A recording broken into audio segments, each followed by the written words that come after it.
हरे कृष्णा। ओम नमो भगवते वासुदेवाय।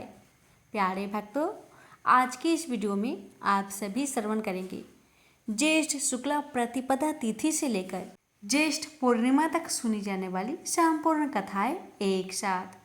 हे भगवान, कथा कहने वाले और कथा सुनने वाले सभी भक्तों की हर मनोकामना को पूर्ण करें। जय श्री हरि। कथा इस प्रकार है। समुद्र किनारे एक गांव में कृष्णा बाई नाम की एक बूढ़ी माता रहती थी। वह भगवान कृष्ण की परम भक्त थी। वह एक झोपड़ी में रहती थी। कृष्णा बाई का वास्तविक नाम सुखिया था, पर कृष्णा भक्ति के कारण इनका नाम गांव वालों ने कृष्णा बाई रख दिया।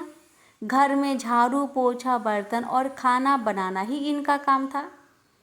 कृष्णाबाई रोज फूलों की माला बनाकर दोनों समय श्री कृष्ण जी को पहनाती थी और घंटों कान्हा से बात करती थी। गांव के लोग यही सोचते थे कि बुढ़िया पागल है। एक रात श्री कृष्ण जी ने अपनी भक्त कृष्णाबाई से यह कहा कि कल बहुत बड़ा भूचाल आने वाला है, तुम यह गांव छोड़कर दूसरे गांव चली जाओ। अब क्या था, मालिक का आदेश था। कृष्णाबाई ने अपना सामान इकट्ठा करना शुरू किया और गांव वालों को बताया कि कल सपने में कान्हा जी आए थे और कह रहे थे कि बहुत प्रलय होगा, गांव छोड़कर पास के गांव में चली जा। अब लोग कहाँ उस बूढ़ी पागल की बात मानने वाले थे। जो सुनता वही जोर जोर ठहाके लगाता। इतने में बाई ने एक बैलगाड़ी मंगवाई और अपने कान्हा की मूर्ति ली और सामान की गठरी बांधकर गाड़ी में बैठ गई। लोग उसकी मूर्खता पर हंसते रहे। बाई जाने लगी। अपने गांव की सीमा पार कर अपने गांव में प्रवेश करने ही वाली थी कि उसे कृष्ण की आवाज आई, अरे पगली, जा अपनी झोपड़ी में से वह सुई ले आ जिससे तू माला बनाकर मुझे पहनाती है। यह सुनकर माई बेचैन हो गई और तड़प गई कि मुझसे ये भारी भूल कैसे हो गई। अब मैं कान्हा की माला कैसे बनाऊंगी। उसने गाड़ी वाले को वहां रोका और बहस बाद अपनी झोपड़ी की तरफ भागी। गांव वाले उसके पागलपन को देखते और खूब मजाक उड़ाते रहे। माई ने झोपड़ी के तिनके में फंसी सुई को निकाला और फिर पागलों की तरह दौड़ते हुए गाड़ी के पास आई। गाड़ी वाले ने कहा कि माई, तू क्यों परेशान है, कुछ नहीं होना। माई ने कहा, अच्छा अब चल और जल्दी से अपने गांव की सीमा पार कर। गाड़ी वाले ने ठीक ऐसे ही किया। अरे ये क्या, जैसे ही सीमा पार हुई पूरा गांव ही समुद्र में समा गया। सब कुछ जलमग्न हो गया। गाड़ी वाला भी अटूट कृष्ण भक्त था। भगवान ने उसकी भी रक्षा करने में कोई विलंब नहीं की। इस कहानी से हमें ये शिक्षा मिलती है कि प्रभु जब अपने भक्त की मात्र एक सुई तक की जितनी चिंता करते हैं तो वह भक्त की रक्षा के लिए कितना चिंतित होते होंगे। जब तक उस भक्त की एक सुई उस गांव में थी, पूरा गांव बचा हुआ था। इसलिए कहा जाता है कि भरी बदरिया पाप की बरसन लगे अंगार, संत ना होत जगत में जल जाता संसार। अर्थात अगर इस दुनिया में संत एवं अच्छे व्यक्ति ना होते तो ये संसार कब का समाप्त हो गया होता। हरे कृष्णा। पौराणिक कथाओं के अनुसार धरती पर गंगा अवतरण भागीरथ जी के प्रयास के द्वारा ही संभव हो सका था। माँ गंगा पाप विमोचनी है, मंदाकिनी है, जानवी है, अर्थात इनको कई नामों से इस धरती पर पुकारा जाता है। ऐसी कथा है कि माँ गंगा को उनकी बहन सरस्वती से किसी कारण एक श्राप मिला था। उन्होंने यह श्राप दिया कि तुम्हें मृत्युलोक जाना पड़ेगा, धरती पर जाकर वहाँ पर रहना होगा और सभी मनुष्य के पापों को धोना पड़ेगा। धरती पर आने की बात सुनकर माँ गंगा घबरा गई। उन्हें यह सोचकर ही घबराहट हो गई थी कि पापी लोग उनके जल से स्नान करेंगे और अपने पापों को वहाँ छोड़कर चले जाएंगे। वह सब मुझे अपने भीतर समाना पड़ेगा। सबके मैल धोते धोते वह परेशान हो जाएगी। इस कारण उन्होंने बहुत अनुनय विनय किया माँ सरस्वती से कि मुझे धरती पर नहीं जाना है, मुझे ब्रह्मा जी के कमंडल में ही रहना है, जहाँ मैं आज़ाद हूँ और कभी भी कहीं भी आ जा सकती हूँ। उसी समय एक घटना घटी। कहते हैं कि हर घटना के पीछे कोई न कोई कारण अवश्य छुपा होता है। उस काल में एक बहुत ही प्रतापी व बलशाली राजा सगर राज्य करते थे।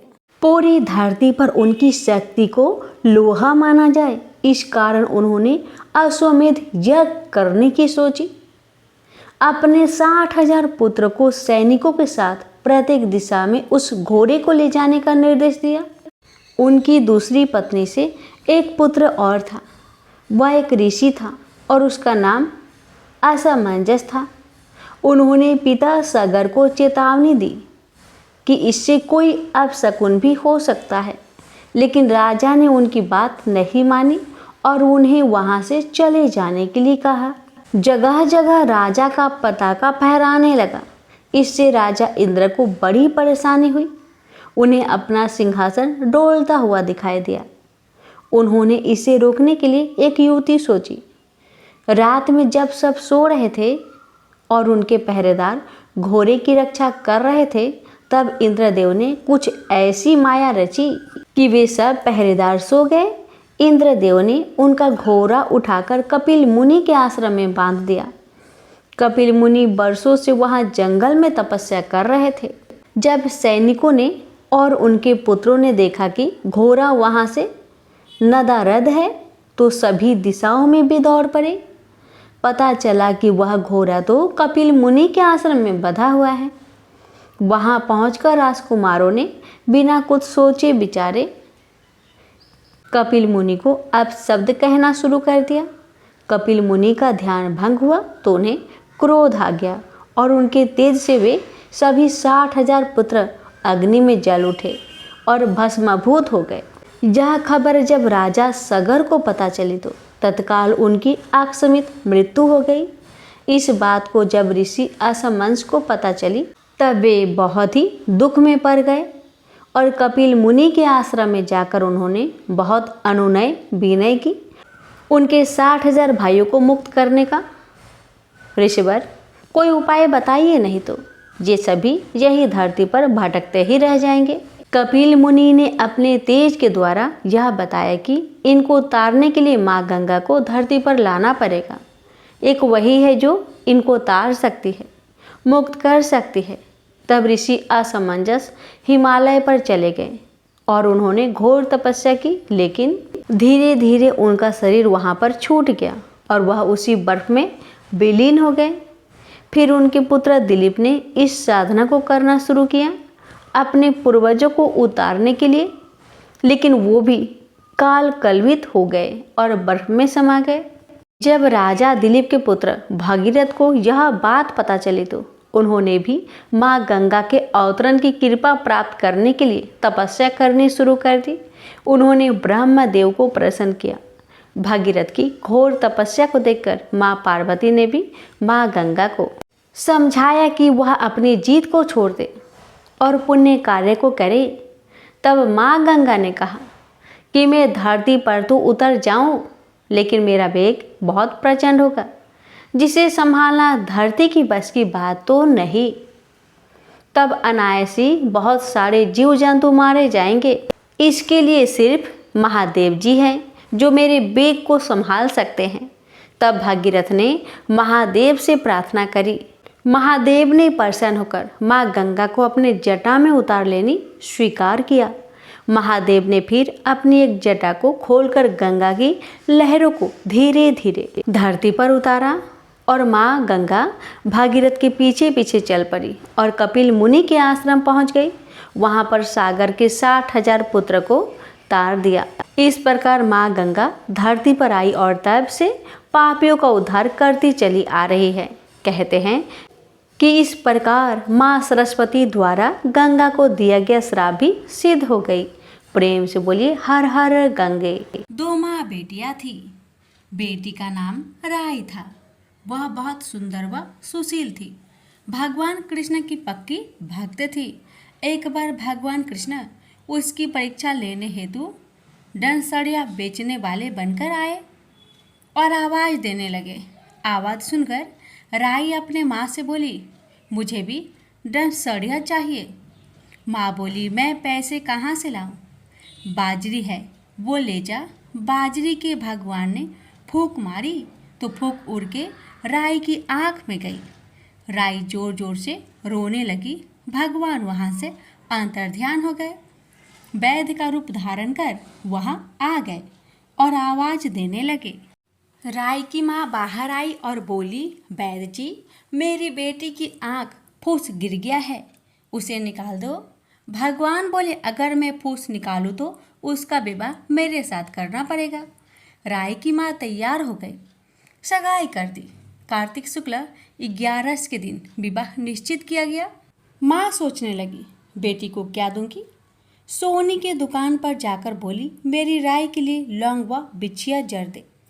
सुनार बोला, मुझे समय नहीं है, मैं तो कृष्ण भगवान के गहने गर रहा हूँ। हलवाई व बनिया वो जहाँ भी गई उसको यही जवाब मिला। माँ तो घर आ गई। अब क्या करे, वो घर आई, झोपड़ी महल में बदल गई। आनंद हो गया। ठाठ से विवाह की तैयारियां होने लगी। भगवान बारात लाए। माँ ने खूब ठाठ से राई का विवाह भगवान कृष्ण के साथ कर दिया। भगवान राई को लेके द्वारिका गए तो राई के महल में ही रहने लगे। दूसरी रानियां चिरने लगी। सावन में राई पीहर गई। भगवान ने सोचा, राई के तीज भेजूं। 7 जरी के 20 व 5 सोने के पटेरे रखे। 2 हंसों को बुलाया। वह बोले, सीधे राई पीहर जाना, कहीं मत रुकना। राधा और रुक्मणी को पता चला तो उन्होंने हंस को अपने महल में बुला के कहा, थोड़ी मोती चुग लो। हंस आ गए, मोती चुगने लगे। राधा और रुक्मणी ने सारा सामान निकाल उसमें फटे पुराने कपड़े और 5 कांटे बांध दिए।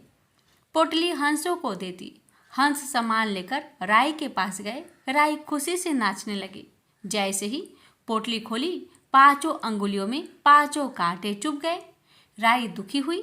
सावन खत्म हुआ तो भगवान लेने आए। राई भगवान से बोली, नहीं, भगवान आए तो राई दूर दूर हो जाए। भगवान ने सोचा कोई बात नहीं। राई फिर भी नहीं बोले। इतने पर भी राई भगवान को अपने महल में ही चिमाती, भोजन में दही जरूर देती। एक दिन भगवान बिल्लो गाना के दही खा गए। अब राई दही कहाँ से रखे। भगवान गुजरी बनकर दही बेचने आ गए। राई नीचे जाकर बोली, थोड़ी दही दे दो। गुजरी रूपी भगवान बोले, राई तुम उदास क्यों हो, हमने सुना आप भगवान से नाराज है। राई बोली, तुम्हें क्या मतलब, तू जा। तो गुजरी रूपी भगवान बोले, हम सहेली जैसे हैं, तुम मन की बात कहो, मैं किसी को ना कहूँ। राई ने सारी बात कही। सुनते ही भगवान को अचंभा हुआ और वे असली रूप में आ गए और बोले, ये कैसे हुआ। मैंने तो जड़ी की बेस व सोने के पचेटे भेजे। भगवान ने हंसों को बुलाकर पूछा, तुम कहीं रुके तो नहीं। हंस बोले, राधा रुक्मणी के महल में रुके और कहीं नहीं रुके। भगवान ने राधा रुक्मण को बुलाया और पूछा, आपने ऐसा क्यों किया। वो बोली, आप हमारे महल में नहीं पधारे, इसलिए हमने ऐसा किया। भगवान बोले, आप हमको प्रेम से बुलाते तो हम जरूर आते। फिर भगवान बोले, कार्तिक का महीना राई को दूंगा। 5 दिन पचतिया राधा रुक्मण को व 11 सत्यभामा को दूंगा। भगवान ने सबको मान दिया। हे भगवान, राधा रुक्मण राई को मान दिया, वैसे सबको देना। घटती को पूरी कर जो, पूरी को प्राण छोड़ जो, भूल चूक माफ कर जो। प्रेम से बोलिए जय श्री कृष्ण। एक समय एक मेढक व मेढकी का जोड़ा था। इनमें से मेढकी हमेशा भगवान विनायक यानी गणेश जी की पूजा अर्चना करती थी। उन्हीं का नाम हर समय जपती रहती थी। यह देखकर मेढक को गुस्सा आता। एक बार उसने गुस्से में मेढकी को कहा कि तू पापी है जो हर समय पर पुरुष का नाम लेती है। इस पाप को करना बंद कर। धमकी भी दी, यदि आज के बाद विनायक जी का नाम लिया तो वह उसका सिर फोड़ देगा। कथा के अनुसार मेढकी इस बात से गणेश जी उससे नाराज हो जाते हैं। इसके बाद एक दिन राजा की एक दासी आती है और दोनों मेढक मेढकी जिस पानी में रहते हैं उसे एक पात्र में डालकर ले जाती है, जहां वह उस पानी को चूल्हे पर चढ़ा देती है। तभी मेढकी तो भगवान गणेश का नाम लेने से उबलते पानी में भी कष्ट नहीं पाती, लेकिन मेढक दर्द से करा उठता है। गर्म पानी में भी जब वह मेढकी को बिना कष्ट के देखता है तो वह उससे इसका कारण पूछता है। इस पर वह गणेश जी को ही उसका संकट दूर करने वाला बताते हुए मेढक को भी ऐसा ही करने को कहती है। ये सुन जान बचाने के लिए मेढक गणेश जी का नाम लेने लगता है। इससे गणेश जी प्रसन्न हो जाते हैं।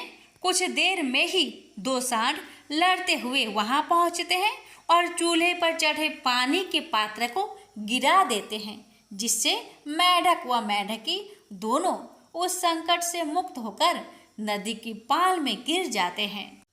कथा के अंत में सबके साथ ये कहा जाता है कि गणेश जी महाराज ने जिस तरह मेढक व मेढकी का संकट दूर किया, वैसे ही वे सबका कष्ट दूर करे। बहुत समय पहले भद्र नामक देश में एक पराक्रमी और धर्मनिष्ठ राजा राज्य करते थे, जिनका नाम था राजा अश्वपति। वे अत्यंत धर्मपरायण, प्रजावत्सल और नीतिपरायण राजा थे। उनकी प्रजा सुखी और समृद्ध थी, परंतु राजा के जीवन में एक बड़ी कमी थी। उन्हें संतान नहीं थी। वर्षों बीत गए पर उनके कोई पुत्र या पुत्री नहीं हुई। राजा अश्वपति को यह चिंता सताने लगी कि उनके बाद उनका राज्य को कौन संभालेगा, वंश कैसे चलेगा। यह सोचकर उन्होंने संतान प्राप्ति के लिए कठोर तपस्या और यज्ञ आरंभ किया। राजा ने हर दिन मंत्र उच्चारण के साथ 1,00,000 आहुतियां अग्नि में अर्पित करनी शुरू की। यह कोई 1-2 दिन का कार्य नहीं था। पूरे 18 वर्षों तक बिना रुके उन्होंने यह अनुष्ठान किया। इस कठिन तप और यज्ञ की शक्ति से संपूर्ण देवता भी प्रसन्न हो गए।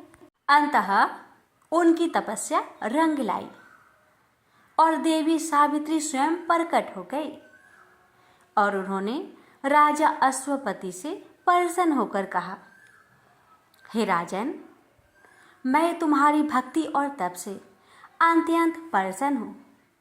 मैं तुम्हें वर देती हूँ कि तुम्हें एक तेजस्वी कन्या प्राप्त होगी, जो गुणों में अतुलनीय होगी।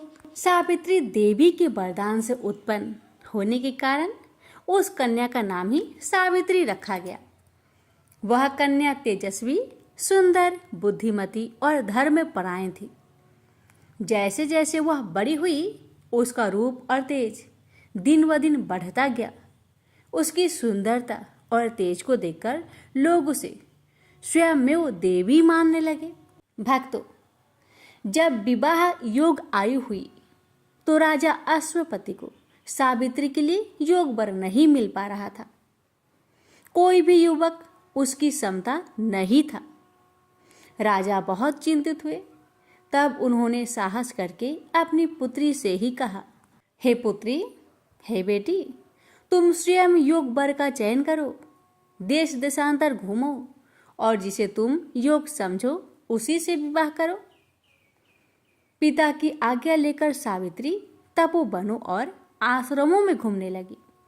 एक दिन वह साल्व देश के जंगल में पहुंची, जहां एक महान तेजस्वी राजा धूतसेन अपने परिवार सहित वनवास में रह रहे थे। उनके पुत्र सत्यवान को देखकर सावित्री का हृदय भाव विभोर हो गया। सत्यवान का रूप, शील, साहस और विनम्रता देखकर उन्होंने मन ही मन उसे अपने पति रूप में स्वीकार कर लिया। भक्तों, जब यह समाचार देवऋषि नारद को मिला तो उन्होंने ध्यानपूर्वक सत्यवान के जीवन का चिंतन किया। वे त्रिकालदर्शी थे, अतः उन्हें यह ज्ञात हुआ कि सत्यवान गुणवान तो है, लेकिन अल्प आयु है।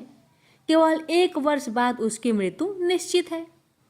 नारद मुनि तुरंत राजा अश्वपति के पास आए और गंभीर स्वर में बोले, हे राजन, आपकी कन्या ने सत्यवान को चुना है, यह जानकर मैं यहाँ आया हूँ। सत्यवान गुणवान, बलवान और धर्मनिष्ठ है, परंतु उसका जीवन बहुत छोटा है। केवल 1 वर्ष बाद उसकी मृत्यु हो जाएगी। आप सावधानी पूर्वक निर्णय लें। जब ऋषिराज नारद की वाणी राजा अश्वपति के कानों में पड़ी कि सत्यवान अल्प आयु है और 1 वर्ष बाद ही उसकी मृत्यु निश्चित है, तो राजा का हृदय कांप उठा। उनकी आंखों के आगे अंधकार छा गया। जिस कन्या को उन्होंने देवी सावित्री के वरदान से पाया था, जिसे वर्षों की तपस्या से प्राप्त किया था, उसकी सुहागन बनने की कल्पना 1 वर्ष से आगे नहीं जाएगी। यह विचार ही राजा को भीतर तक तोड़ने लगा।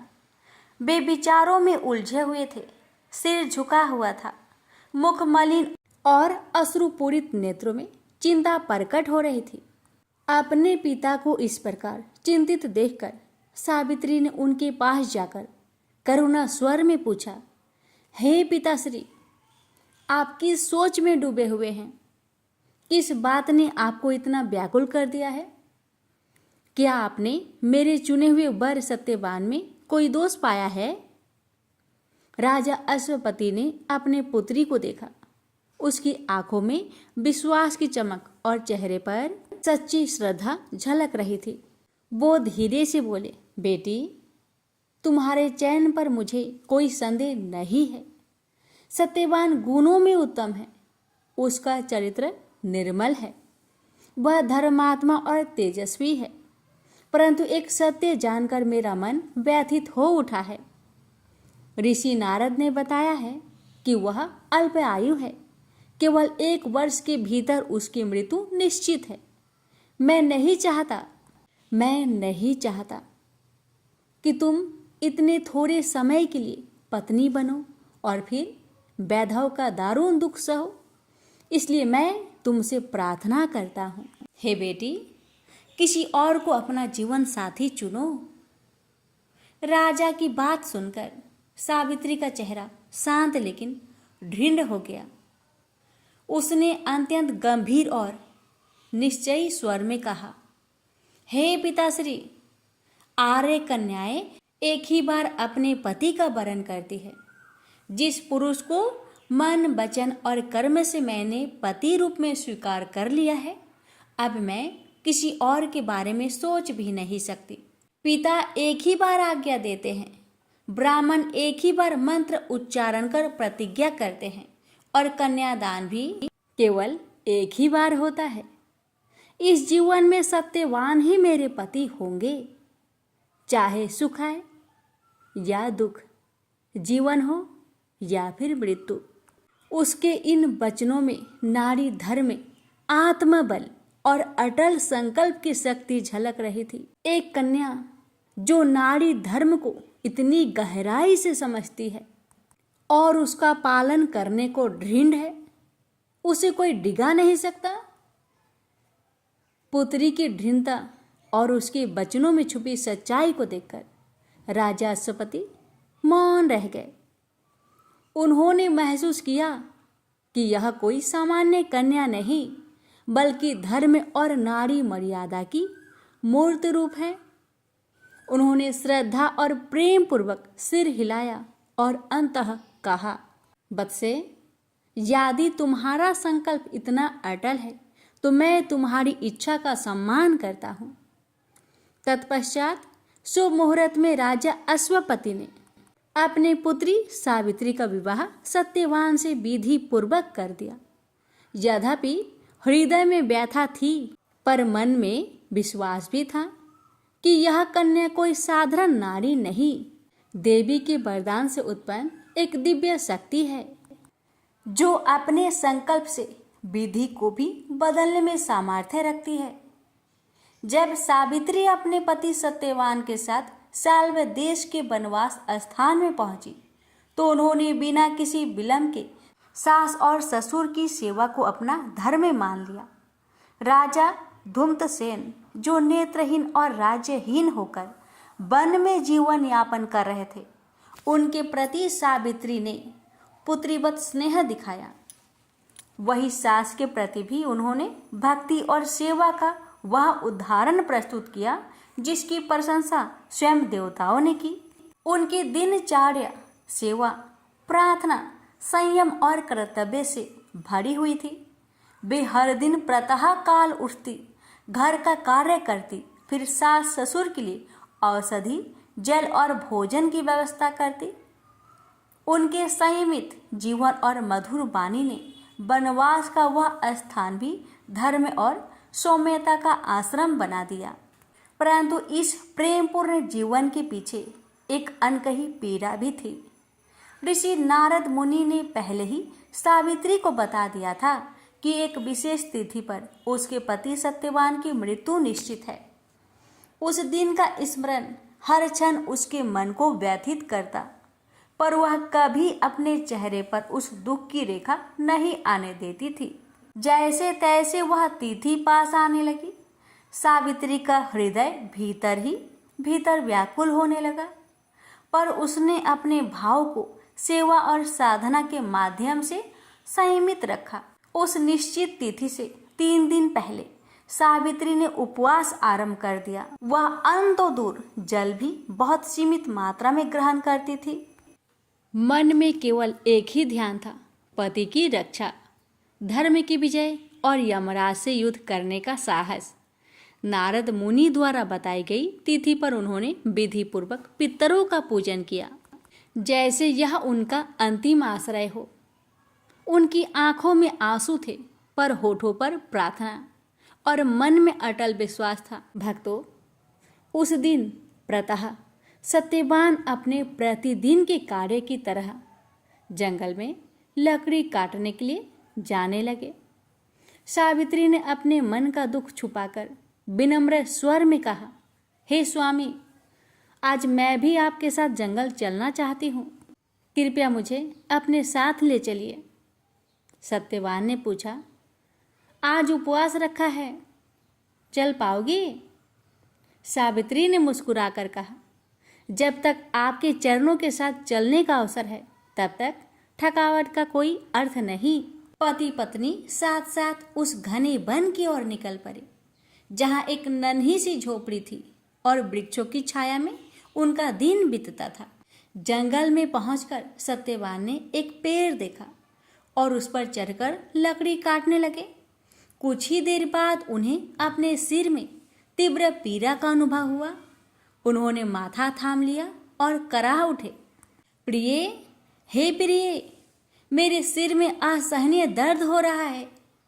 यह सुन सावित्री घबरा उठी, लेकिन चेहरे पर संयम बनाकर बोली, स्वामी, नीचे आइए और विश्राम कीजिए। सत्यवान किसी प्रकार पेड़ से नीचे उतरे और सावित्री की गोद में सिर रखकर लेट गए। वह शांत थी बाहर से, लेकिन भीतर से उनका हृदय तूफानों से घिर चुका था। उन्होंने समझ लिया वह क्षण आ पहुंचा है, जिसकी कल्पना से ही उनका हृदय कांप उठता था।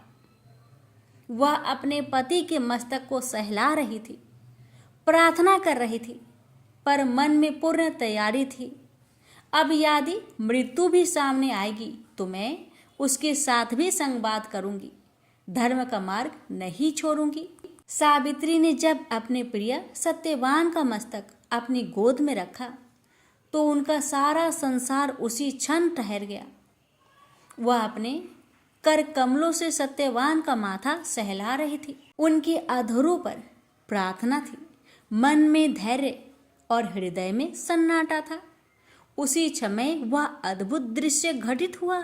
एक तेज प्रकाश के साथ यमराज मृत्यु के देवता प्रकट हुए और वे गंभीर थे और उनका स्वर गूंजता हुआ था और उनकी उपस्थिति में समस्त वन प्रांतर स्तब्ध हो गए।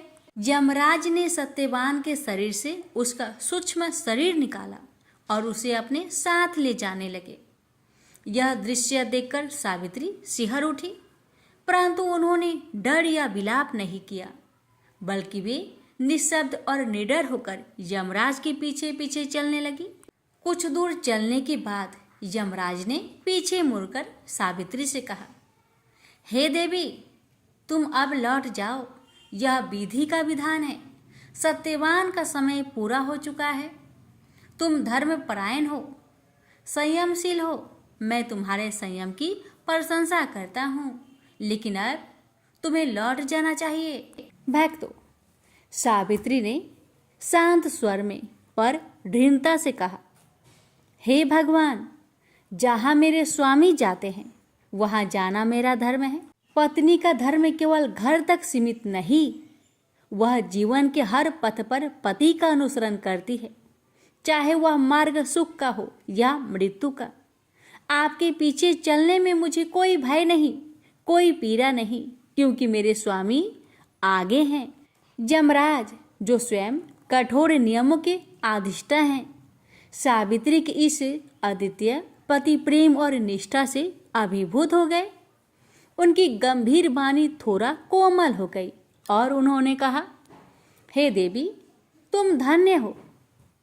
तुम्हारे तप, धर्म और पतिव्रत ने मुझे अत्यंत प्रसन्न किया है। तुम मुझसे कोई भी एक वरदान मांगो, परंतु सत्यवान का जीवन मत मांगना। भक्तों, सावित्री ने सिर झुकाकर विनम्रता से कहा, हे धर्मराज, हे भगवान, मेरे सास ससुर वृद्ध है, वनवासी है और उनके नेत्रों की ज्योति जा चुकी है। मैं आपसे यही वर मांगती हूँ कि उन्हें फिर से दिव्य दृष्टि प्राप्त हो और वे अपने जीवन के शेष दिन सुखपूर्वक व्यतीत करें। यमराज ने सहर्ष कहा, तथास्तु, ऐसा ही होगा। तुम्हारे सास ससुर को दृष्टि प्राप्त होगी और वे अपने राज्य में पुनः प्रतिष्ठित होंगे। अब तुम लौट जाओ देवी। परंतु सावित्री तो उस व्रत में बंधी थी जिसे उन्होंने अपने हृदय से स्वीकार किया था। वह पुनः यमराज के पीछे पीछे चलने लगी। भक्तों, इस बार यमराज ने दूसरी बार कहा, हे देवी, मैं तुम्हें पहले ही एक वर दे चुका हूँ, अब और आगे चलना उचित नहीं, तुम लौट जाओ। सावित्री ने अत्यंत श्रद्धा और नम्रता से कहा, हे प्रभु, मैं लौट कैसे जाऊं जब मेरे पति मेरे आगे नहीं, पीछे नहीं, बल्कि आपके साथ है। तो मेरा कर्तव्य यही है कि मैं भी उनके साथ चलती रहूं। धर्म का पथ तो वही है जहां पति का चरण पड़ता है। यमराज ने सावित्री की वाणी में छिपे धर्म, भक्ति और सत्य के भाव को पहचाना। अब उनका मन पूरी तरह सावित्री के त्याग और तेज से प्रभावित हो चुका था। उन्होंने कहा, हे साध्वी, तुम पुनः एक वरदान मांग सकती हो। तुम्हारी बातों में धर्म गूंज रही है। भक्तों, सावित्री का दूसरा वरदान ससुर का पुनः राज्य प्राप्त करना। जब यमराज सत्यवान के प्राण लेकर मार्ग में आगे बढ़े और सावित्री उनके पीछे निरंतर चलती रही, तो यमराज को पुनः आश्चर्य हुआ कि इतनी दूर आने पर भी यह देवी थकी नहीं, डरी नहीं, रुकी नहीं। उनके भीतर कोई लौ जल रही थी, विश्वास की, धर्म की और प्रेम की।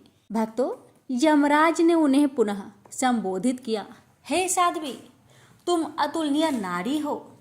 तुम्हारे धैर्य, सेवा और सत्य में इतना तेज है कि मैं पुनः तुमसे एक और वरदान देने को प्रेरित हो रहा हूँ, किंतु सत्यवान का जीवन मांगना वर्जित है। कोई और वरदान मांगो।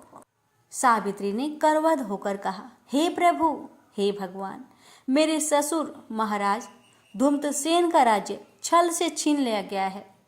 वह अंधकारमयी वन में जीवन यापन कर रहे हैं।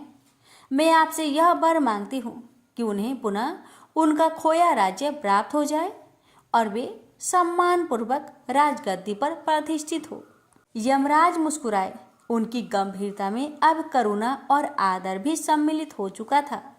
उन्होंने उत्तर दिया, तथास्तु, तुम्हारे ससुर को पुनः उनका राज्य प्राप्त होगा। वे फिर से एक न्यायप्रिय और धर्मपरायण राजा के रूप में प्रतिष्ठित होंगे। अब लौट जाओ। किंतु सावित्री ने फिर भी वापसी नहीं की। वह पति के पीछे चलने के अपने धर्म से टस से मस नहीं हुई। यमराज अब वास्तव में सावित्री के हृदय की महानता और मन की दृढ़ता से चकित हो चुके थे। उन्होंने तीसरी बार कहा, हे सती, तुम जिस पथ पर चल रही हो वह केवल प्रेम नहीं, यह तप है, धर्म है, सत्य का रूप है। मैं तुमसे अत्यंत प्रसन्न हूँ। पुनः एक अंतिम वर मांगो, किंतु यह सत्यवान का जीवन नहीं होना चाहिए।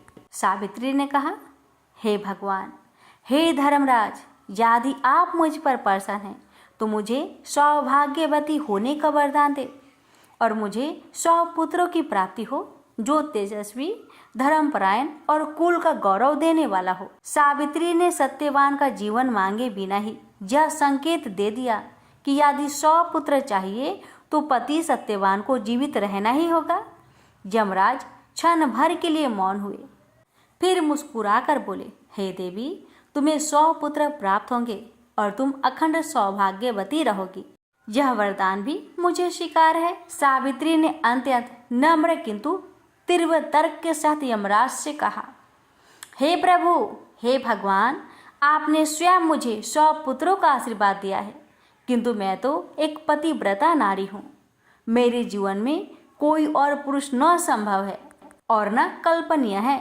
यदि आपका आशीर्वाद सत्य है तो मेरे पति सत्यवान को पुनः जीवित करना ही होगा, क्योंकि पुत्र की उत्पत्ति पति के बिना कैसे हो सकती है। यमराज को यह धर्म संगत युक्ति सुनकर मौन साधना पड़ा। वे न झुके न बोले, पर एक दिव्य मुस्कान उनके मुख पर आई। उन्होंने श्रद्धा से सिर झुकाया और कहा, हे पुण्यवती, तुमने धर्म में नीति, प्रेम और साहस चारों की पराकाष्ठा को स्पर्श किया है। तुम्हारी वाणी में सत्य की शक्ति है। मैं सत्यवान को पुनः जीवन प्रदान करता हूँ। तुम अखंड सौभाग्यवती रहो। भक्तों, इतना कहकर यमराज भगवान अंतर्ध्यान हो गए और सावित्री उस बट वृक्ष की छाया में जहाँ सत्यवान की निष्प्राण शरीर लेटा था वहाँ लौट आई। सत्यवान को जीवन मिला, पूर्ण जन्म सा।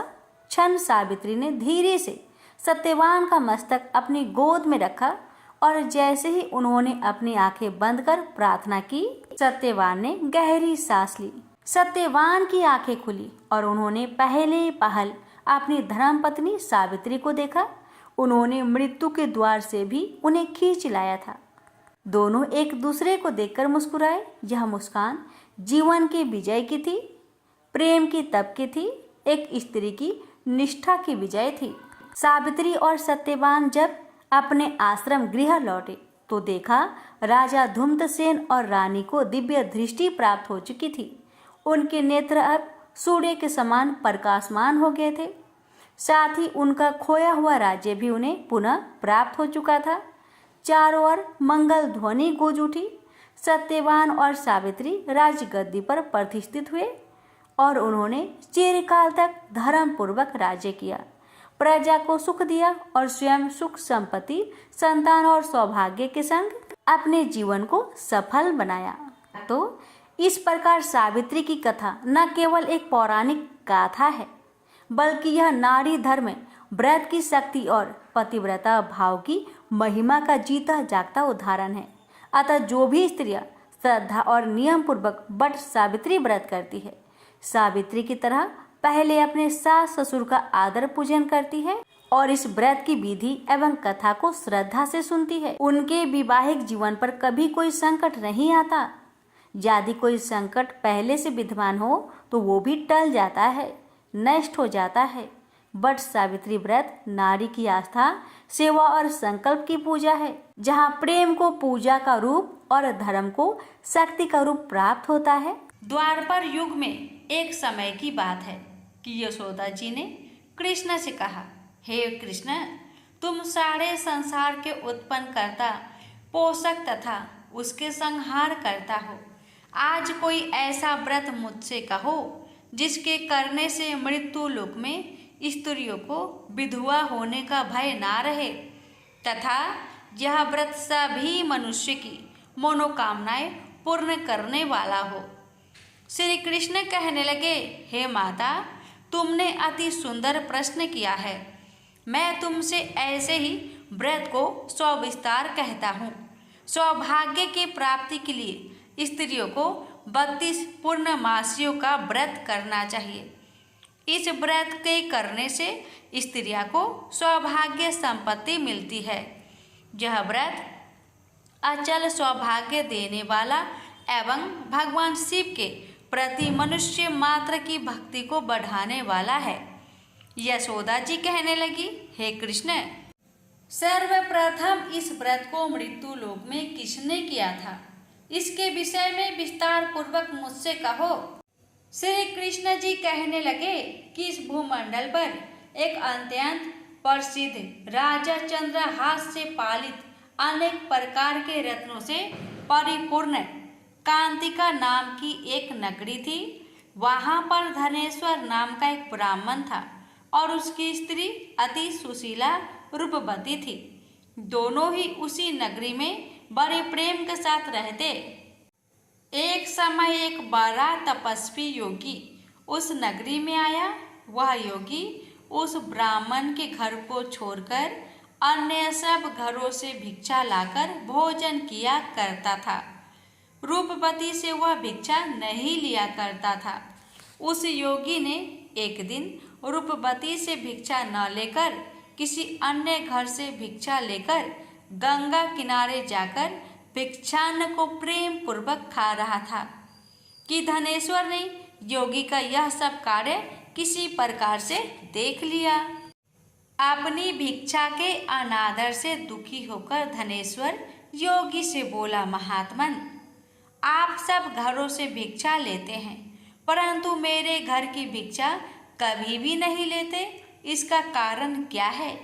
योगी ने कहा कि निसंतान के घर की भीख पतितों के अन्न के तुल्य होती है और जो पतितों का अन्न खाता है वो भी पतित हो जाता है।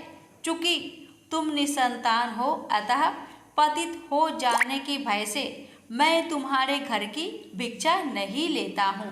धनेश्वर यह बात सुनकर अपने मन में बहुत दुखी हुआ और हाथ जोड़कर योगी के पैरों पर गिर पड़ा तथा अंतर्भाव से कहने लगा, हे महाराज, यदि ऐसा है तो आप मुझको पुत्र प्राप्ति का उपाय बतलाइए।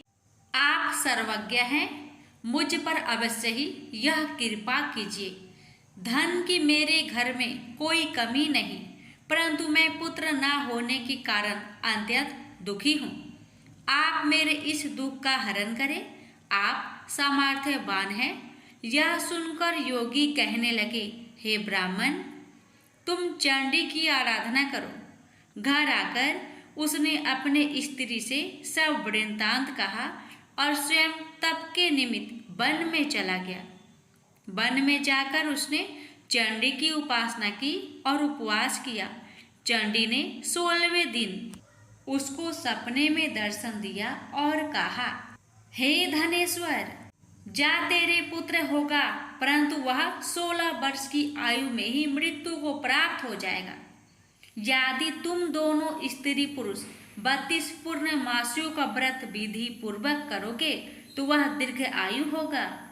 जितनी तुम्हारी सामर्थ्य हो आटे के दिए बनाकर शिव जी का पूजन करना, परंतु पूर्णमासी को 32 जौ जाने चाहिए।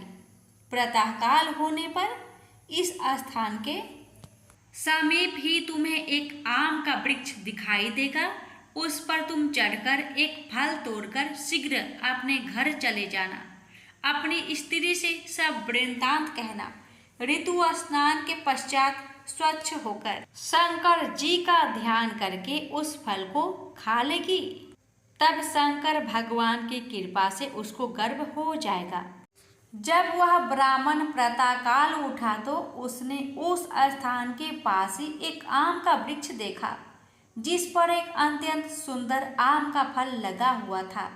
उस ब्राह्मण ने उस आम के वृक्ष पर चढ़कर उस फल को तोड़ने का प्रयत्न किया, परंतु वृक्ष पर कई प्रकार प्रयत्न करने पर भी वह ना चढ़ पाया। तब तो उस ब्राह्मण को बहुत चिंता हुई और विघ्न विनाशक गणेश जी की वंदना करने लगा। हे दयानिधे, अपने भक्त के विघ्नों का नाश करके उनके मंगल कार्य को करने वाले, दुष्टों का नाश करने वाले, रिद्धि सिद्धि के देने वाले, आप मुझ पर कृपा करके इतना बल दे कि मैं अपने मनोरथ को पूर्ण कर सकूं। इस प्रकार श्री गणेश जी की प्रार्थना करने पर उनकी कृपा से धनेश्वर वृक्ष पर चढ़ गया और उसने एक अति सुंदर आम का फल देखा। उसने विचार किया कि जो वरदान से फल मिला था वह यह है और कोई फल दिखाई नहीं देता। उस धनेश्वर ब्राह्मण ने जल्दी से उस फल को तोड़कर अपनी स्त्री को लाकर दिया और उसकी स्त्री ने अपने पति के कथन अनुसार उस फल को खा लिया और वह गर्भवती हो गई। देवी जी की असीम कृपा से उसे एक अत्यंत सुंदर पुत्र उत्पन्न हुआ, जिसका नाम उन्होंने देवी दास रखा। माता पिता के हर्ष और शोक के साथ वह बालक शुक्ल पक्ष के चंद्रमा की भांति अपने पिता के घर में बढ़ने लगा। भवानी की कृपा से वह बालक बहुत ही सुंदर, सुशील और विद्या पढ़ने में बहुत ही निपुण हो गया। दुर्गा जी की आज्ञा अनुसार उसकी माता ने 32 पूर्णमासी का व्रत रखना प्रारंभ कर दिया था, जिससे उसका पुत्र बड़ी आयु वाला हो जाए। 16वां वर्ष लगते ही देवी दास के माता पिता को बड़ी चिंता हो गई कि कहीं उनके पुत्र की इस वर्ष मृत्यु ना हो जाए। इसलिए उन्होंने अपने मन में विचार किया कि यदि यह दुर्घटना उनके सामने हो गई तो वे कैसे सहन कर सकेंगे।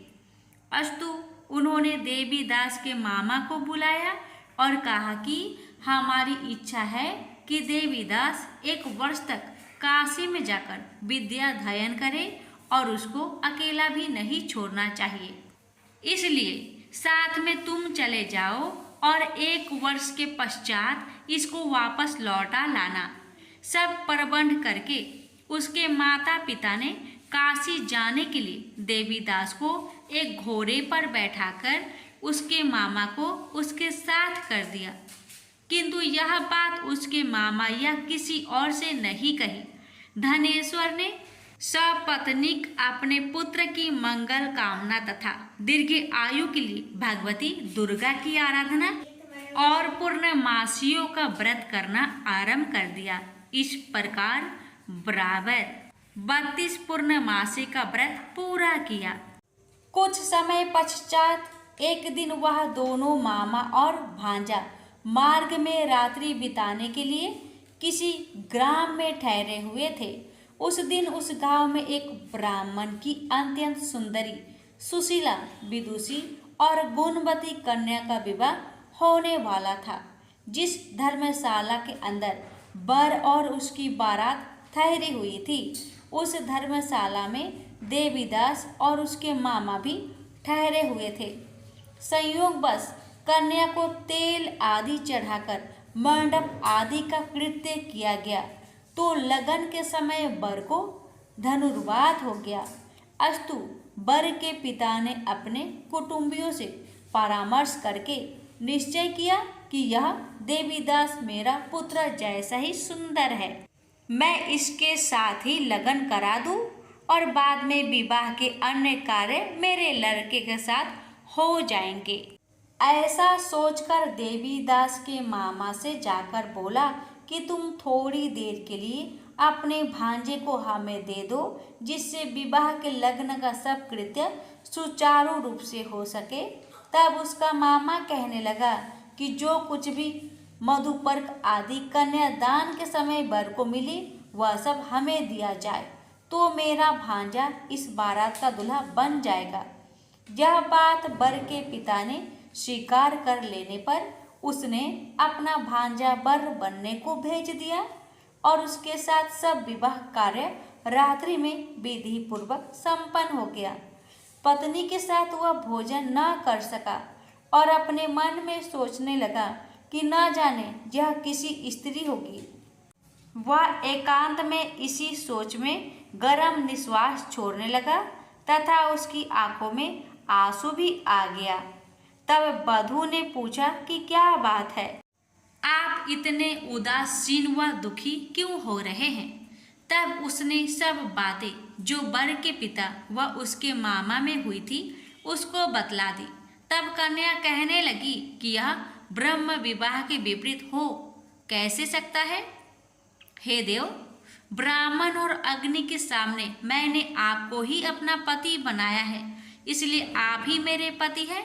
मैं आपकी ही पत्नी रहूंगी, किसी अन्य की कदापि नहीं। तब देवी दास ने कहा, ऐसा मत करिए, क्योंकि मेरी आयु बहुत थोड़ी है। मेरे पश्चात आपकी क्या गति होगी, इन बातों को अच्छी तरह विचार लो। परंतु वह दृढ़ विचार वाली थी, बोली कि जो आपकी गति होगी वही मेरी गति होगी। हे स्वामी, आप उठिए और भोजन करिए, आप निश्चय ही भूखे होंगे। इसके बाद देवीदास और उसकी पत्नी दोनों ने भोजन किया तथा शेष रात्रि वे सोते रहे।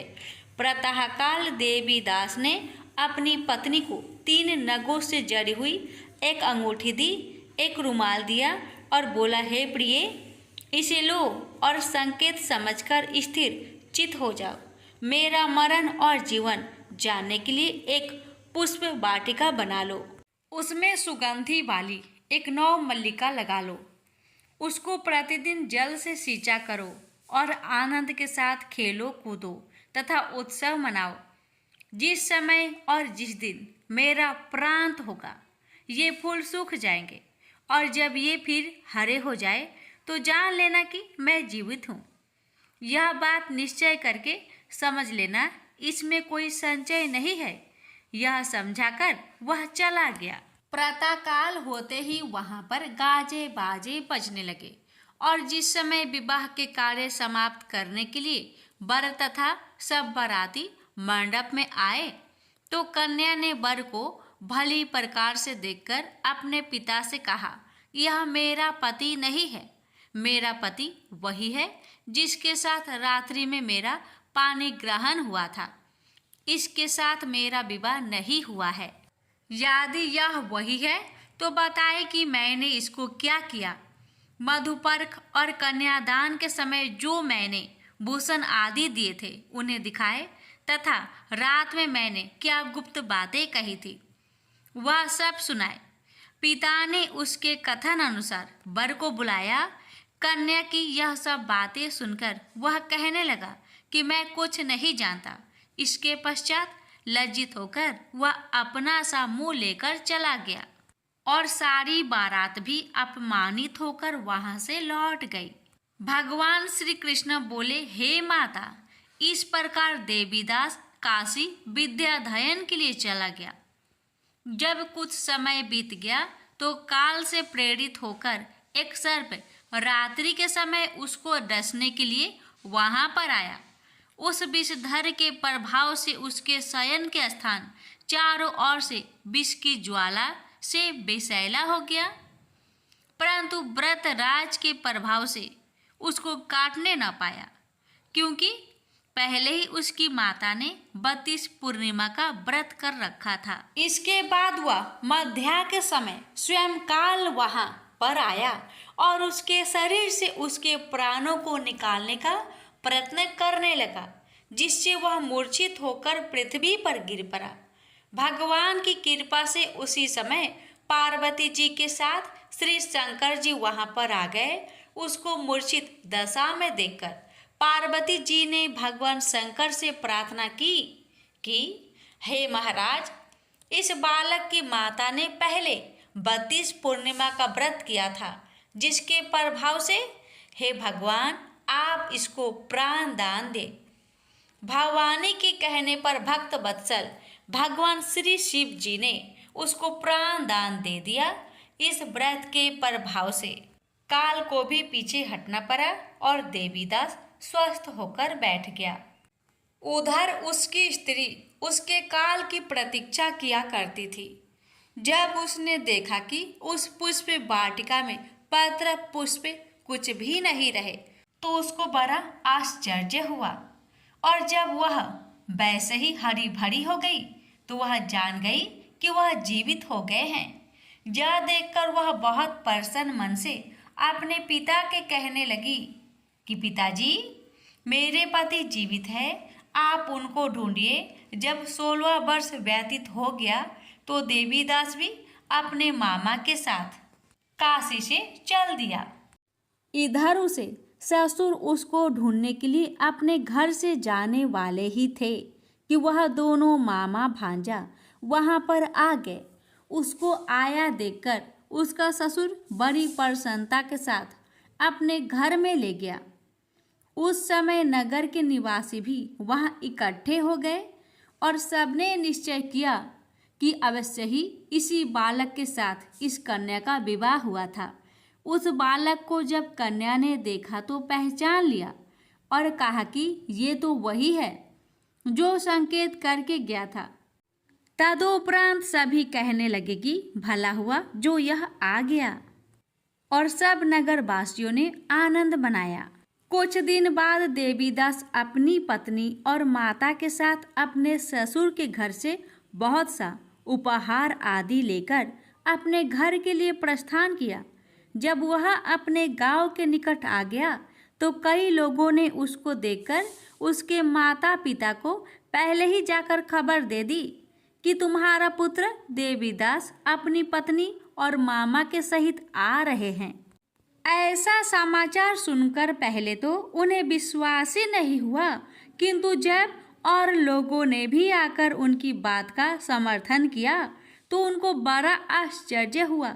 लेकिन थोड़ी देर में देवीदास ने आकर अपने माता पिता के चरणों में अपना सिर रखकर प्रणाम किया और उसकी पत्नी ने अपने सास ससुर के चरणों को स्पर्श किया तो माता पिता ने अपने पुत्र और पुत्र वधू को अपने हृदय से लगा लिया और दोनों की आंखों में प्रेम अश्रु बह चले।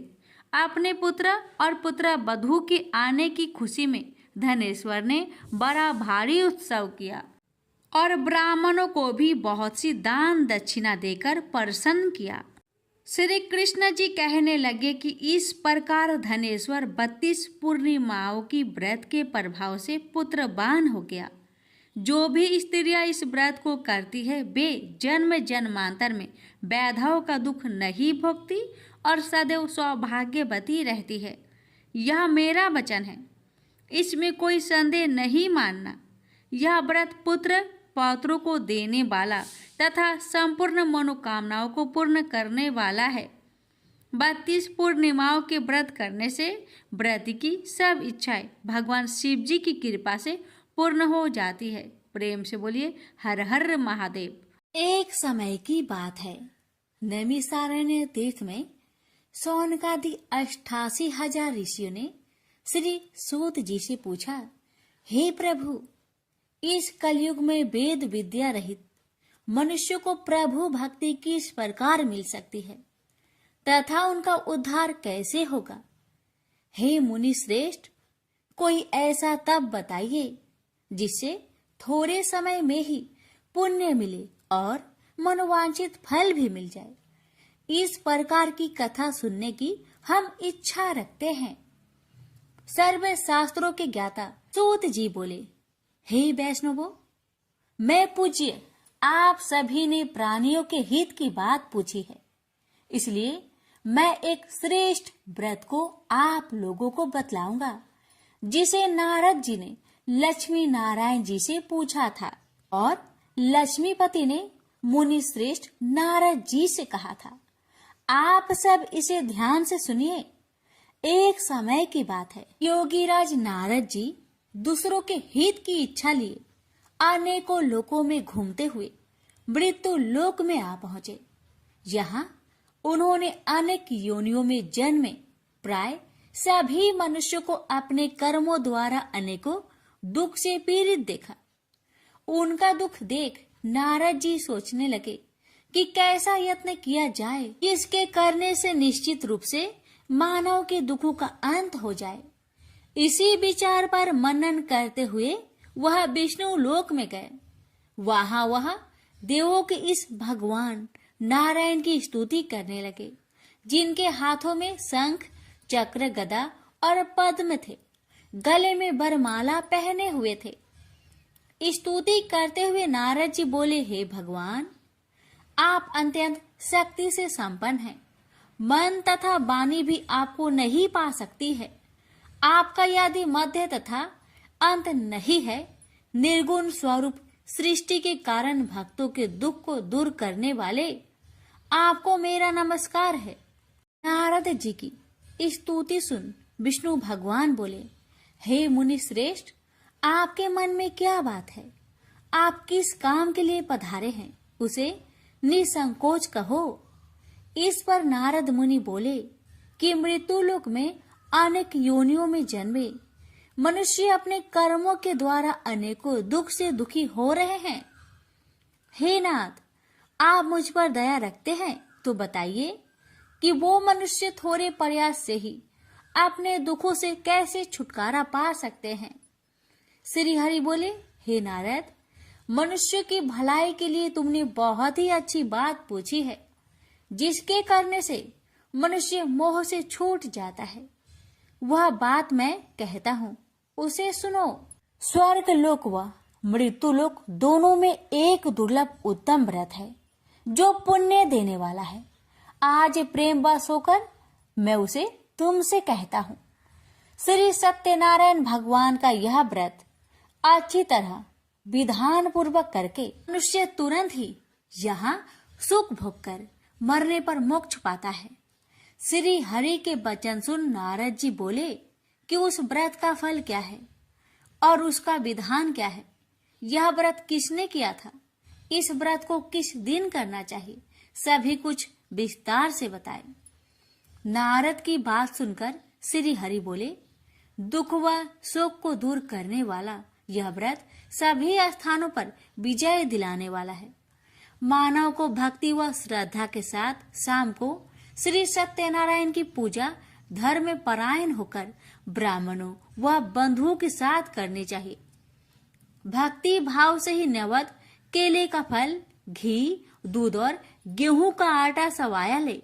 गेहूं के स्थान पर साठी का आटा, शक्कर तथा गुड़ लेकर वह सभी भक्षण योग्य पदार्थों को मिलाकर भगवान का भोग लगाए। ब्राह्मणों सहित बंधु बांधवों को भी भोजन कराए। उसके बाद स्वयं भोजन करे और भजन कीर्तन के साथ भगवान की भक्ति में लीन हो जाए। इस तरह से सत्यनारायण भगवान का यह व्रत करने पर मनुष्य की सारी इच्छाएं निश्चित रूप से ही पूरी होती है। इस कली काल अर्थात कलयुग में मृत्यु लोक में मोक्ष का यही एक सरल उपाय है। इति श्री सत्यनारायण व्रत कथा प्रथम अध्याय संपूर्ण। श्रीमन नारायण नारायण नारायण, भज मन नारायण नारायण नारायण। श्री सत्यनारायण भगवान की जय। सूत जी बोले, हे ऋषियों, जिसने पहले समय में इस व्रत को किया था उसका इतिहास कहता हूँ, ध्यान से सुनो। सुंदर काशीपुरी नगरी में एक अत्यंत निर्धन ब्राह्मण रहता था। भूख प्यास से परेशान हुआ धरती पर घूमता रहता था। ब्राह्मणों से प्रेम करने वाले भगवान ने एक दिन ब्राह्मण का भेष धारण कर उसके पास जाकर पूछा, हे ब्रीप, नित्य दुखी होकर तुम पृथ्वी पर क्यों घूमते हो? दीन ब्राह्मण बोला, मैं निर्धन ब्राह्मण हूँ, भिक्षा के लिए धरती पर घूमता हूँ। हे भगवान, यदि आप इसका कोई उपाय जानते हो तो बताइए। वृद्ध ब्राह्मण कहता है कि सत्यनारायण भगवान मनोवांछित फल देने वाले हैं, इसलिए तुम उनका पूजन करो। इसे करने से मनुष्य सभी दुखों से मुक्त हो जाता है। वृद्ध ब्राह्मण बनकर आए सत्यनारायण भगवान उस निर्धन ब्राह्मण को व्रत का सारा विधान बताकर अंतर्ध्यान हो गए। मन ही मन सोचने लगा कि जिस व्रत को वृद्ध ब्राह्मण करने को कह गया है मैं उसे जरूर करूंगा। यह निश्चय करने के बाद उसे रात में नींद नहीं आई। वह सवेरे उठकर सत्यनारायण भगवान के व्रत का निश्चय कर भिक्षा के लिए चला गया। उस दिन निर्धन ब्राह्मण को भिक्षा में बहुत धन मिला, जिससे उसने बंधु बांधवों के साथ मिलकर श्री सत्यनारायण भगवान का व्रत संपन्न किया। भगवान सत्यनारायण का व्रत संपन्न करने के बाद वह निर्धन ब्राह्मण सभी दुखों से छूट गया और अनेक प्रकार की संपत्तियों से युक्त हो गया। उसी समय से यह ब्राह्मण हर माह इस व्रत को करने लगा। इस तरह से सत्यनारायण भगवान के व्रत को जो भी मनुष्य करेगा वह सभी प्रकार के पापों से छूटकर मोक्ष को प्राप्त होगा। जो मनुष्य इस व्रत को करेगा वह भी सभी दुखों से मुक्त हो जाएगा। सूत जी बोले कि इस तरह से नारद जी से नारायण जी का कहा हुआ श्री सत्यनारायण व्रत को मैंने तुमसे कहा, हे वृपो, मैं अब और क्या कहूँ। ऋषि बोले, हे मुनिवर, संसार में उस व्रीप से सुनकर और किस किस ने इस व्रत को किया, हम सब इस बात को सुनना चाहते हैं। इसके लिए हमारे मन में श्रद्धा का भाव है। सूत जी बोले, हे मुनियों, जिसने इस व्रत को किया है वह सब सुनो। एक समय वही व्रीप धन व ऐश्वर्य के अनुसार अपने बंधु बांधवों के साथ इस व्रत को करने को तैयार हुआ। उसी समय एक लकड़ी बेचने वाला बूढ़ा आदमी आया और लकड़ियां बाहर रखकर अंदर ब्राह्मण के घर में गया। प्यास से दुखी वह लकड़हारा उनको व्रत करते देख व्रीप को नमस्कार कर पूछने लगा कि आप यह क्या कर रहे हैं तथा इसे करने से क्या फल मिलेगा, कृपया मुझे भी बताइए। ब्राह्मण ने कहा कि सब मनोकामनाओं को पूरा करने वाला यह सत्यनारायण भगवान का व्रत है। इनकी कृपा से ही मेरे घर में धन्य धान्य आदि की वृद्धि हुई है। व्रीप से सत्यनारायण व्रत के कथा के बारे में जानकर लकड़हारा बहुत प्रसन्न हुआ। चरणामृत लेकर वह प्रसाद खाने के बाद वह अपने घर गया।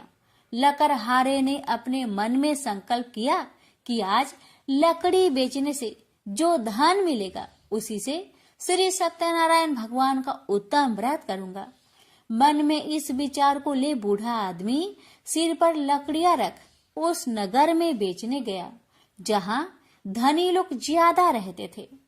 उस नगर में उसे अपनी लकड़ियों का दाम पहले से 4 गुना अधिक मिलता है। बूढ़ा प्रसन्नता के साथ दाम लेकर केले, शक्कर, घी, दूध, दही और गेहूं का आटा ले और सत्यनारायण भगवान की व्रत की अन्य सामग्रियां लेकर अपने घर गया। वहां उसने अपने बंधु बांधवों को बुलाकर विधि विधान से सत्यनारायण भगवान का पूजन और व्रत किया। इस व्रत के प्रभाव से वह बूढ़ा लकड़हारा धन पुत्र आदि से युक्त होकर संसार के समस्त सुख भोग अंत काल में बैकुंठ धाम को चला गया। इति श्री सत्यनारायण व्रत कथा 2 अध्याय संपूर्ण। श्रीमन नारायण नारायण नारायण भज मन नारायण नारायण नारायण। श्री सत्यनारायण भगवान की जय। सूत जी बोले, हे श्रेष्ठ मुनियों, अब आगे की कथा कहता हूँ। पहले समय में उल्कामुख नाम का एक बुद्धिमान राजा था। वह सत्य वक्ता और जितेंद्रिय था। प्रतिदिन देव स्थानों पर जाता और निर्धनों को धन देकर उनके कष्ट दूर करता था। उसकी पत्नी कमल के समान मुख वाली तथा सती साध्वी थी। भद्रशिला नदी के तट पर उन दोनों ने श्री सत्यनारायण भगवान का व्रत किया। उसी समय साधु नाम का एक वैश्य आया। उसके पास व्यापार करने के लिए बहुत सा धन भी था। राजा को व्रत करते देखकर वह विनय के साथ पूछने लगा, हे राजन, भक्ति भाव से पूर्ण होकर आप यह क्या कर रहे हैं? मैं सुनने की इच्छा रखता हूँ, तो आप मुझे बताए। राजा बोले, हे साधु, अपने बंधु बांधवों के साथ पुत्र आदि की प्राप्ति के लिए एक महाशक्तिमान श्री सत्यनारायण भगवान का व्रत व पूजन कर रहा हूँ। राजा के वचन सुन साधु आदर से बोला, हे राजन, मुझे इस व्रत का सारा विधान कहिए। आपके कथा अनुसार मैं भी इस व्रत को करूँगा। मेरी भी संतान नहीं है और इस व्रत को करने से निश्चित रूप से मुझे संतान की प्राप्ति होगी। राजा से व्रत का सारा विधान सुनकर व्यापार से निवृत्त हो वह अपने घर गया। साधु वैश्या ने अपनी पत्नी को संतान देने वाले इस व्रत का वर्णन कह सुनाया और कहा कि जब मेरी संतान होगी तब मैं इस व्रत को करूंगा। साधु ने इस तरह के वचन अपनी पत्नी लीलावती से कहे। एक दिन लीलावती पति के साथ आनंदित हो सांसारिक धर्म में प्रवृत्त होकर सत्यनारायण भगवान की कृपा से गर्भवती हो गई। 10वें महीने में उसके गर्भ से एक सुंदर कन्या ने जन्म लिया। दिनों दिन वह ऐसे बढ़ने लगी जैसे कि शुक्ला पक्ष का चंद्रमा बढ़ता है। माता पिता ने अपनी कन्या का नाम कलावती रखा। एक दिन लीलावती ने मीठे शब्दों में अपने पति को याद दिलाया कि आपने सत्यनारायण भगवान के जिस व्रत को करने का संकल्प किया था उसे करने का समय आ गया है, आप इस व्रत को करिए। साधु बोला कि हे प्रिय, इस व्रत को मैं उसके विवाह पर करूंगा। इस प्रकार अपनी पत्नी को अवशासन देकर वह नगर को चला गया। कलावती पिता के घर में रह वृद्धि को प्राप्त हो गई। साधु ने एक बार नगर में अपनी कन्या को सखियों के साथ देखा तो तुरंत ही दूत को बुलवाया और कहा कि मेरी कन्या की योग वर देखकर आओ। साधु की बात सुनकर दूत कंचन नगर में पहुंचा और वहां देखभाल कर लड़की के सुयोग बनिक पुत्र को ले आया। सुयोग लड़के को देख साधु ने बंधु बांधवों को बुलाकर अपनी पुत्री का विवाह कर दिया। लेकिन दुर्भाग्य की बात ये कि साधु ने अभी भी श्री सत्यनारायण भगवान का व्रत नहीं किया। इस पर श्री भगवान क्रोधित हो गए और श्राप दिया कि साधु को अत्यधिक दुख मिले। अपने कार्य में कुशल साधु बनिया जमाई को लेकर समुद्र के पास स्थित होकर रत्नासारपुर नगर में गया। वहां जाकर दामाद ससुर दोनों मिलकर चंद्रकेतु राजा के नगर में व्यापार करने लगे। एक दिन भगवान सत्यनारायण की माया से एक चोर राजा का धन चुराकर भाग रहा था। उसने राजा के सिपाहियों को अपना पीछा करते देख चुराया हुआ धन वहां रख दिया जहां साधु अपने जमाई के साथ ठहरा हुआ था। राजा के सिपाहियों ने साधु वैश्या के पास राजा का धन पड़ा देखा तो वह ससुर जमाई दोनों को बांधकर प्रसन्नता से राजा के पास ले गए और कहा कि उन दोनों चोरों को हम पकड़ लाए हैं, आप आगे की कार्रवाई की आज्ञा दे। राजा की आज्ञा से उन दोनों को कठिन कारावास में डाल दिया गया और उनका सारा धन भी उनसे छीन लिया गया। श्री सत्यनारायण भगवान के शराप से साधु की पत्नी भी बहुत दुखी हुई। घर में जो धन रखा था उसे चोर चुरा ले गए। शारीरिक तथा मानसिक पीड़ा व भूख प्यास से अति दुखी हो अन्न की चिंता में कालावती के ब्राह्मण के घर गई। वहां उसने श्री सत्यनारायण भगवान का व्रत होते देखा। फिर कथा भी सुनी। वह प्रसाद ग्रहण कर वह रात को घर वापस आई। माता ने कलावती से पूछा कि हे पुत्री, अब तक तुम कहाँ थी, तेरे मन में क्या है? कलावती ने अपने माता से कहा, हे माता, मैंने एक ब्राह्मण के घर में श्री सत्यनारायण भगवान का व्रत देखा है। कन्या के वचन सुन लीलावती भगवान की पूजन की तैयारी करने लगी। लीलावती ने परिवार व बंधुओं सहित सत्यनारायण भगवान का पूजन किया और उनसे वर मांगा कि मेरे पति तथा जमाई शीघ्र घर आ जाए। साथ ही यह भी प्रार्थना की कि हम सबका अपराध क्षमा करे। श्री सत्यनारायण भगवान इस व्रत से संतुष्ट हो गए और राजा चंद्रकेतु को सपने में दर्शन दे कहा कि हे राजन, तुम उन दोनों वेश्या को छोड़ दो और तुमने उनका जो धन लिया है उसे वापस कर दो। अगर ऐसा नहीं किया तो मैं तुम्हारा धन, राज्य व संतान सभी को नष्ट कर दूंगा। राजा को यह सब कहकर वह अंतर्ध्यान हो गए। अतः काल सभा में राजा ने अपना सपना सुनाया। फिर बोले कि बानिक पुत्र को कैद से मुक्त कर सभा में लाओ। दोनों ने आते ही राजा को प्रणाम किया। राजा मीठी बानी से बोला, हे महानुभावो, भाग्यवश ऐसा कठिन दुख तुम्हें प्राप्त हुआ है, लेकिन अब तुम्हें कोई भय नहीं है। ऐसा कह राजा ने उन दोनों को नए वस्त्र भूषण भी पहनाए और जितना धन उनका लिया था उससे 2 गुना धन वापस कर दिया। दोनों वैश्य अपने घर को चल दिए। श्री सत्यनारायण व्रत कथा का 3रा अध्याय संपूर्ण। श्रीमन नारायण नारायण नारायण, भज मन नारायण नारायण नारायण। श्री सत्यनारायण भगवान की जय। सूत जी बोले, वैश्य ने मंगलाचार कर अपनी यात्रा आरंभ की और अपने नगर की ओर चल दिया। उसके थोड़ी दूर जाने पर एक दंड वेशधारी श्री सत्यनारायण ने उनसे पूछा, हे साधु, तेरी नाव में क्या है? अभिमानी बानिक हंसता हुआ बोला, हे दंडी, आप क्यों पूछते हो? क्या धन लेने की इच्छा है? मेरी नाव में तो बेल व पत्ते भरे हुए हैं। वैश्य के कठोर वचन सुन भगवान बोले, तुम्हारा वचन सत्य हो। दंडी ऐसे वचन कहे वहां से दूर चले गए। कुछ दूर जाकर समुद्र के किनारे बैठ गए।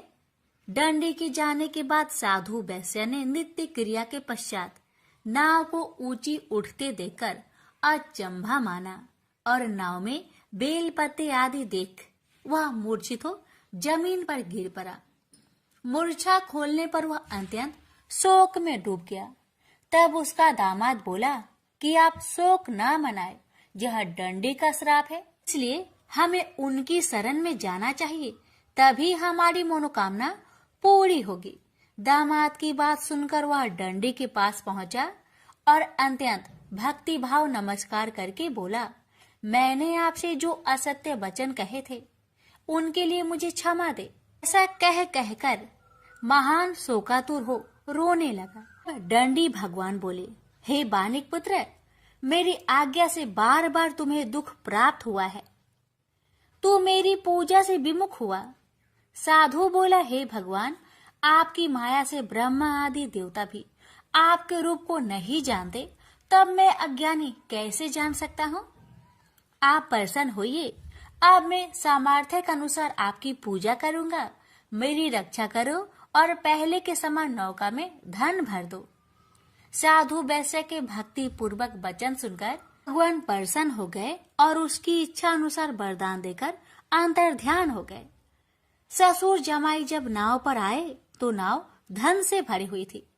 फिर वही अपने अन्य साथियों के साथ सत्यनारायण भगवान का पूजन कर अपने नगर को चल दिए। जब नगर के नजदीक पहुंचे तो दूत को घर पर खबर करने के लिए भेज दिया। दूत साधु की पत्नी को प्रणाम कर कहता है कि मालिक अपने दामाद सहित नगर के निकट आ गए हैं। दूत की बात सुन साधु की पत्नी लीलावती ने बड़े हर्ष के साथ सत्यनारायण भगवान का पूजन कर अपनी पुत्री कलावती से कहा कि मैं अपने पति के दर्शन को जाती हूँ, तू कार्य पूर्ण कर शीघ्र आ जाना। माता के ऐसे वचन सुन कलावती जल्दी में प्रसाद छोड़ अपने पति के पास चली गई। प्रसाद की अवज्ञा के कारण श्री सत्यनारायण भगवान रुष्ट हो गए और नाव सहित उसके पति को पानी में डुबो दिए। कलावती अपने पति को वहां ना पाकर रोती हुई जमीन पर गिर गई। नौका को डूबा हुआ देख वह कन्या को रोता देख साधु दुखी होकर बोला कि हे प्रभु, मुझसे तथा मेरे परिवार से जो भूल हुई है उसे क्षमा करे।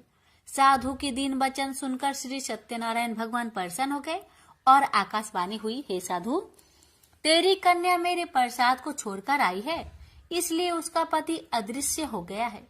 यदि वह घर जाकर प्रसाद खाकर लौटती है तो इसे उसका पति अवश्य मिलेगा। ऐसी आकाशवाणी सुन कलावती घर पहुंचकर प्रसाद खाती है और फिर आकर अपने पति के दर्शन करती है। उसके बाद साधु अपने बंधु बांधवों सहित श्री सत्यनारायण भगवान का विधि विधान से पूजन करता है।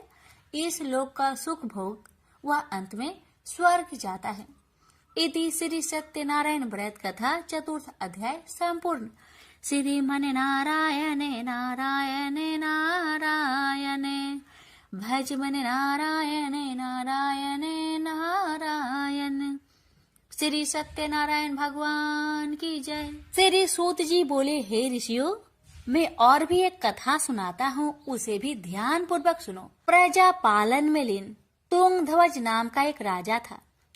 उसने भी भगवान का प्रसाद त्याग कर बहुत ही दुख प्राप्त किया। एक बार वन में जाकर वन्य पशुओं को मारकर वह बर के पेड़ के नीचे आया। वहां उसने ग्वालों को भक्ति भाव से अपने बंधुओं सहित सत्यनारायण भगवान का पूजन करते देखा। अभिमान बस राजा ने उन्हें देखकर भी पूजा स्थान में नहीं गया, न ही उसने भगवान को नमस्कार किया। ग्वालों ने राजा को प्रसाद दिया, लेकिन उसने वह प्रसाद नहीं खाया और प्रसाद को वहीं छोड़कर वह अपने नगर को चला गया। जब वह नगर में पहुंचा तो वहां सब कुछ तहस नहस हुआ पाया, तो वह शीघ्र ही समझ गया कि यह सब भगवान ने ही किया है। वह दोबारा ग्वालों के पास पहुंचा और विधि पूर्वक पूजा कर प्रसाद खाया, तो श्री सत्यनारायण भगवान की कृपा से सब कुछ पहले जैसा हो गया। दीर्घ काल तक सुख भोगने के बाद मरोना उपरांत उसे स्वर्ग लोक की प्राप्ति हुई। तो मनुष्य परम दुर्लभ इस व्रत को करेगा तो भगवान सत्यनारायण की अनुकंपा से उसे धन्य धान्य की प्राप्ति होगी। निर्धन धनी हो जाता है और भय मुक्त हो जीवन जीता है। संतानहीन मनुष्य को संतान सुख मिलता है और सारे मनोरथ पूर्ण होने पर मानव अंत काल में वैकुंठ धाम को जाता है। सूत जी बोले, जिन्होंने पहले इस व्रत को किया है, अब उनके दूसरे जन्म की कथा कहता हूँ। वृद्ध संतानंद ब्राह्मण ने सुदामा का जन्म लेकर मोक्ष की प्राप्ति की। लकरहारे ने अगले जन्म में निषाद बनकर मोक्ष प्राप्त किया। उल्का मुख नाम का राजा दशरथ होकर बैकुंठ को गए। साधु नाम के वैश्य ने मोर ध्वज बनकर अपने पुत्र को आरे से चीरकर मोक्ष पाया। महाराज तुंगध्वज ने स्वयंभू होकर भगवान में भक्ति युक्त हो कर्म कर मोक्ष पाया। श्री सत्यनारायण व्रत कथा का 5वां अध्याय संपूर्ण हुआ। श्रीमन नारायण नारायण नारायण, भज मन नारायण नारायण नारायण। श्री सत्यनारायण भगवान की जय।